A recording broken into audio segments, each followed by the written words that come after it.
Bien le bonjour, amis Kaiju. On se retrouve aujourd'hui pour la review du chapitre 48 de Kaiju no 8. C'est parti. Le début de chapitre commence très fort avec l'utilisation par Narumi de la plus ancienne arme spéciale japonaise qui a été fabriquée à base de la rétine du premier méga Kaiju.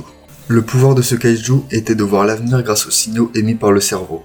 Narumi peut donc faire la même chose grâce à ses yeux qu'on avait déjà vu par le passé, notamment dans le chapitre 38 et 39.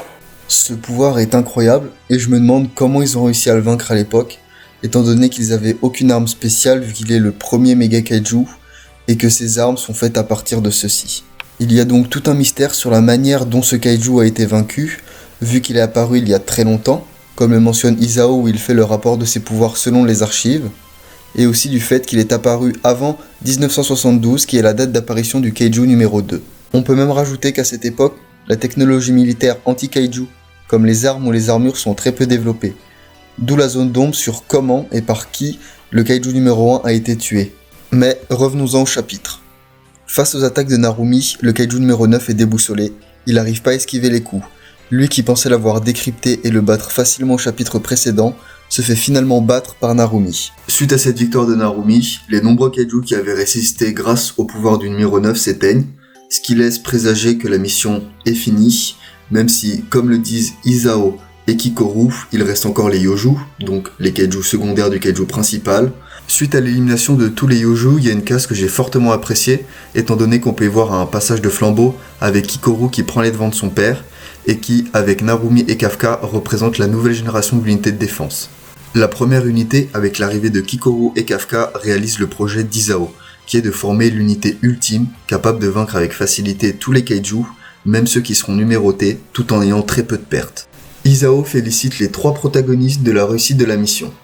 Ces félicitations sont importantes pour Kikoru, qui reçoit enfin un compliment de son père, lui qui a toujours été très strict et peu démonstratif envers elle, comme on pouvait le voir dans les premiers chapitres.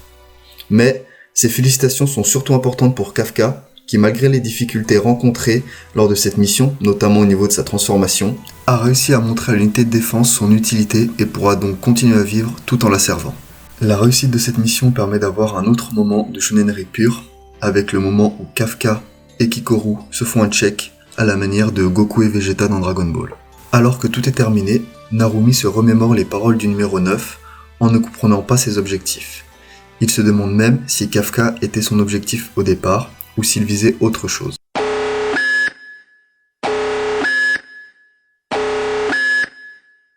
C'est là que le numéro 9 dévoile son plan. Il voulait tuer Kafka, mais aussi s'emparer du pouvoir du numéro 2 d'Isao. Le chapitre se termine avec le kaiju numéro 9, apparaissant derrière Isao, et prêt à en découdre avec lui. Ce chapitre, qui est pour moi l'un des meilleurs de l'œuvre, si ce n'est le meilleur, nous met dans ce qui semble être le climax de cette partie. Mais du coup, à quoi faut-il s'attendre pour les prochains chapitres ? Tout d'abord, le fait que le numéro 9 dise avoir besoin du sujet compatible semble nous montrer qu'il n'est pas en capacité de voler lui-même la puissance du numéro 2 que seul Isao peut utiliser.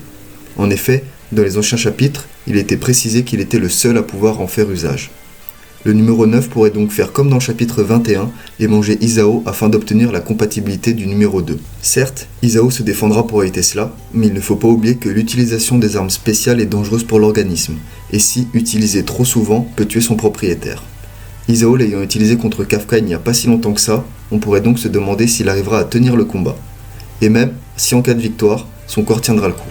Dans tous les cas, cela n'est pas de bon augure pour Isao, qui a même reconnu que la nouvelle génération était prête à prendre le relais.